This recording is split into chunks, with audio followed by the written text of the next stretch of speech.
हाय friends, good morning. Shri Swami Samarth. कसे आहात तुम्ही? मजेत ना? मजेतच राहा. तर चला मग, आज आहे बुधवार. तर सकाळी सकाळी लवकर उठले 6 वाजता. मिस्टरांचा टिफिन पण करायचा होता.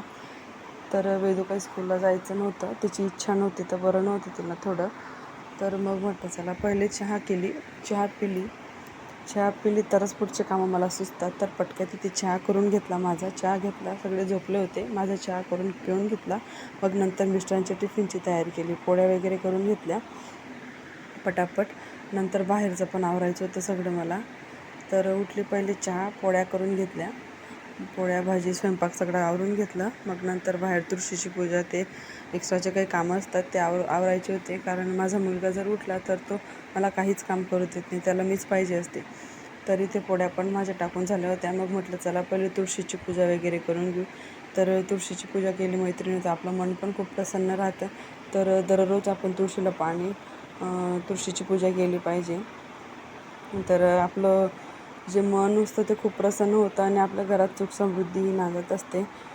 तर तुळशीची पूजा करून झाल्यानंतर बाहेरचं अंगण वगैरे पण झाडून घेतलं. तर रो हाऊस असल्यामुळे बाहेरचं अंगण रोज झाडावं लागतं.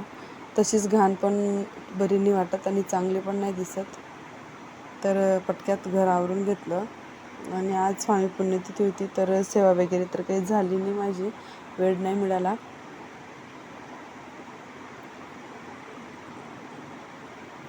तर इथे उंबरठ्याला हळदीचं लेपन पण करून घेतलं. तर तुम्ही बघू शकता माझी मुलगी कशी मध्ये मध्ये येते. तर नंतर उंबरठ्याला हळदीचं लेपन करून झाल्यानंतर म्हटलं चला देवपूजा पण करून घेते.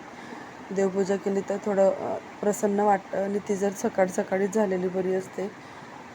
आणि रात्रीचे काही भांडे घासले होते ते पण लावायचे होते. तर सकाळी मिस्टरांचा टिफिन गेला, पण आमचा स्वयंपाक बाकी होता, आई आणि माझा. तर म्हटलं बघू आमचं काय करायचं.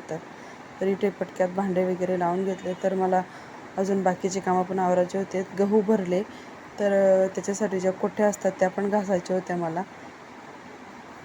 तर आज कोठ्या पण घासून घेतला. गहू उन्हात टाकून ते गहू पण त्याच्यामध्ये टाकावे लागतील. पावसाळा सुरू होण्याच्या आधी सगळं हे भरभर असतंच आपलं उन्हाळी वाळवण. तरी ते बेडशीट वगैरे सगळं स्वच्छ आवरून घेते. तर असं असतं मैत्रिणी माझं डेली रुटीन. तर इथे बेसिंग वगैरे स्वच्छ घासून घेतली. जर घरात लहान मुलं असले की खूप धावपळ असते, खूप कामं पडतात, अजिबात आराम करायला वेळ मिळत नाही. तर सगळं आवरून म्हटलं चला स्वच्छ असं घर आवरून घेते. तर व्हिडिओ असा होता मैत्रिणींनो, कसा वाटला नक्की कमेंट करून सांगा. आणि व्हिडिओ आवडला असेल तर नक्की लाईक अँड सबस्क्राईब करा. चला तर मग भेटू पुन्हा नवीन video. Bye friends. Shri Swami समर्थ.